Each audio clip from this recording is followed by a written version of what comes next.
In this chapter, Adam and Eve got it on.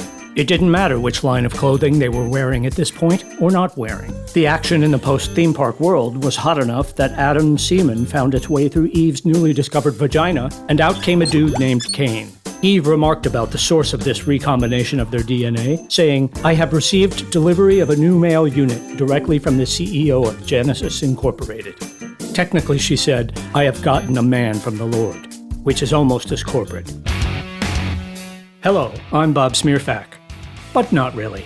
This series is designed for theological seminary students with approaching exams who have not had time to read the Bible, and for those wondering which project to pick if God is judging your 4-H competition. Go with sheep in animal sciences, avoid small grains, and really the plant and soil sciences category altogether. Genesis chapter 4. Let's go.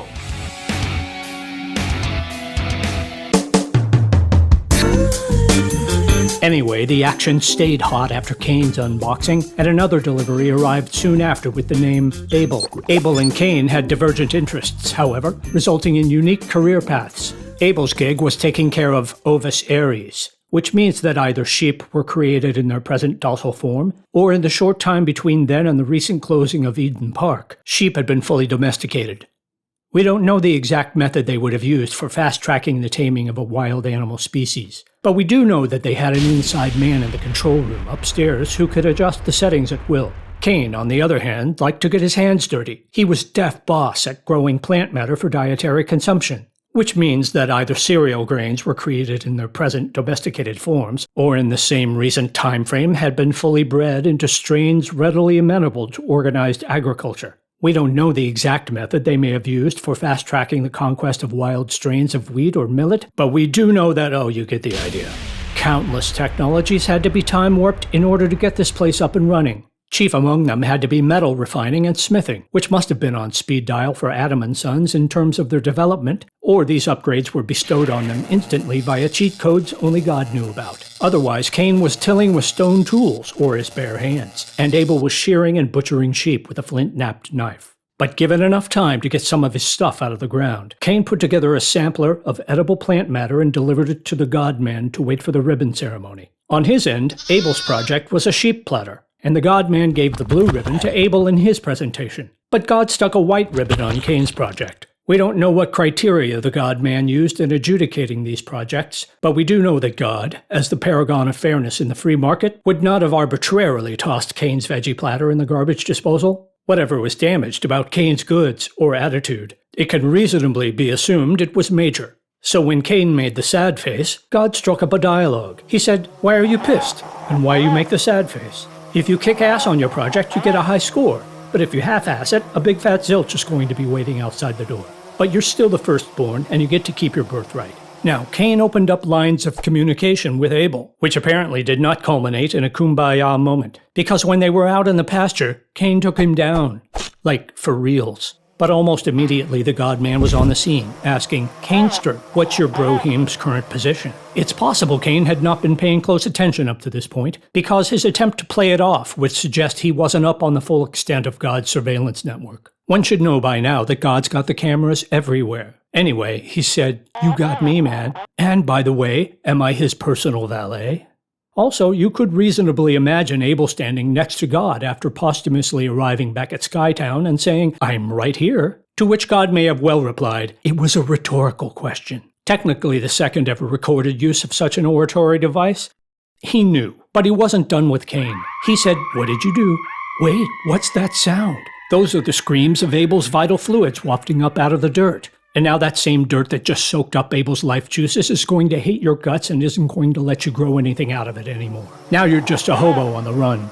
But Cain said, "Don't you think that's a bit harsh? Let me get this straight. You're making me go on the run, as in no more FaceTime with you, and I'm going to be a criminal, some rambling Joe Blow. You know what this means? Everyone who finds me is going to kill me."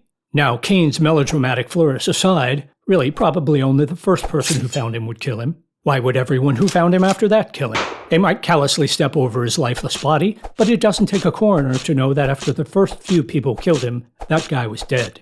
But God threw Cain a bone. He said, "Anyone who kills you is going to get back 7 times as much whoop-ass." Again, we assume that doesn't mean they would be killed 7 times. Maybe 7 of their family members would get whacked. God was just saying, somebody pops you, I'ma turn it all the way up. Then God gave Cain the first recorded tattoo, and not something tasteful either. It was obvious enough that anyone who got their mitts on him would see it and go, oh, that's that guy. So Cain got started on his vagabonding and took off for a place called Nod, which was out east of the old defunct theme park. And then Cain had sex with his wife. What? Who? What wife? This would be the part where the editor calls up the author and says, look, Hemingway, I think I'm missing part of your manuscript. You can't just throw a new character in like a dark sweater into a load of whites. You gotta set that shit up. Besides, this wife of his implies enough previous incestuous debauchery to make Caligula look like a Disney movie. What are you thinking? That's gonna sell copies. In any event, no matter how she got there, she was Cain's wife, and they got it on. For their efforts, they rolled a DNA combination with an X and a Y chromosome called Enoch. Next, we're given a clue as to how seriously Cain took his sentence as a vagabond, which is not very, as he stayed in one place at least long enough to build an entire city, presumably populated by many of the other results of the missing Caligula portion of the manuscript. Whatever. Cain was not short on ideas for what to call the place, as he had to look no further than to his own firstborn. Oh, yeah, I got it. Enoch. From here to the end, it's full Caligula. It goes like this. Enoch plus sex equals Erod. Erod plus sex equals Mahujael. Mahujael makes the sex and gets a Methusael. And Methusael lays down pipe and scores a Lamech. Now, Lamech was an innovator, showing us in the first recorded instance of polygamy that you can double your DNA output if you have two ovens cooking at the same time. And if that sounds misogynistic, rest assured it only gets worse from here. Lamech's baby makers were called Ada and Zillah, and they clocked in. Ada gave us brothers Jabal and Jubal, the first of whom started a trend of camping out and herding bovine types. Of course, these bovines had either been created already domesticated or had been fast-tracked from their wilder cousins with help from the control room. You know that drill. But Jubal was not a cattleman. He had the knack for laying down a groove with the mechanical noisemakers. Let's just say that if not for Jubal, then no Miles Davis, John Coltrane, or REO Speedwagon. Lamech's second family tree sprouted out from Zillah, starting with Tubal-Cain, who wrote the book on making stuff out of brass and iron. And that guy had a sibling with two X chromosomes, and her name was Nama. Nama had no recorded accomplishments other than being a girl. Now we pause briefly for another murder. Lamech called a conference with Ada and Zillah and said, okay, look here, I killed a dude. A young dude. But if Cain got a protection contract of 7 cans of whoop-ass, surely the God-man is going to open up 77 cans of whoop-ass on anyone who touches me. And that was that. Back over at Shea Adam, the proto-couple made the sex again. We don't know if this was concurrent with all the city building and sex-making over toward Nod, or if Adam and Eve just now got around to putting in a replacement for Abel. But Adam put it in, and their DNA dice roll produced a Seth. And Eve said, I'm calling him Seth because this is God's compensation check to square up with me for that whole deal with Abel. Anyway, Seth managed to make it to adulthood and hook up with an unidentified lady to roll out a new humanoid called Enos. And it was at this point that some people got the idea to start giving props to the God-man. And what would you get for the guy who has everything?